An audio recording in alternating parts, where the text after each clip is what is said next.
Fast food memang enak, tapi kamu tahu resikonya bisa kena batu empedu. Nah teman-teman, ini warning banget buat semuanya, jangan sampai kayak kakak aku, Kak Pras, yang dia kena batu empedu itu karena makanan-makanan cepat saji.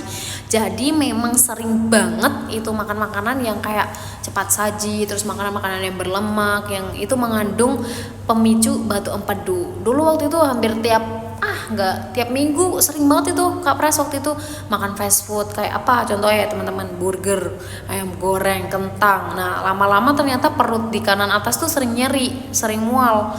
Nah pas dicek setelah beberapa tahun itu, karena perutnya sakit banget, yang ngerasain wah sakitnya pol-polan, akhirnya dicek ternyata ada batu empedu yang ada di kantongnya. Dan itu dokter udah ngingetin kalau itu ternyata lemak jenuh yang berasal dari fast food. Teman-teman semuanya, bisa jadi pemicu terbesarnya.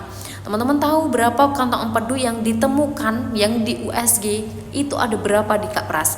Ternyata ada 5, dan itu multiple, beda-beda ukuran. Dan waktu itu kayak udah mikir satu aja itu udah bikin sakit, apalagi itu 5. Dan waktu itu nyari cara gimana caranya bisa sembuh dari batu empedu tapi tanpa operasi, karena memang waktu itu ya bukannya gimana-gimana, tapi memang Kak Pras gak mau untuk OP dan mau cari cara lain dulu gitu.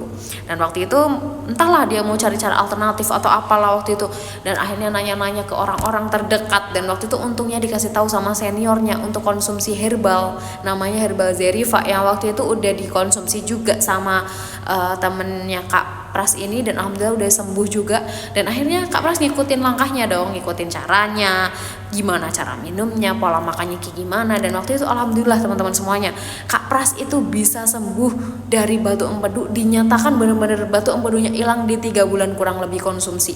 Dan itu bener-bener yang kayak masya Allah banget, karena waktu itu kan kayak oh ternyata harus batu empedu tuh nggak semua batu empedu tuh harus wajib di OP, tapi ternyata ada bisa yang dia lurus sendiri. Nah ini teman-teman, semoga bisa menjadi gambaran pembelajaran untuk teman-teman semuanya.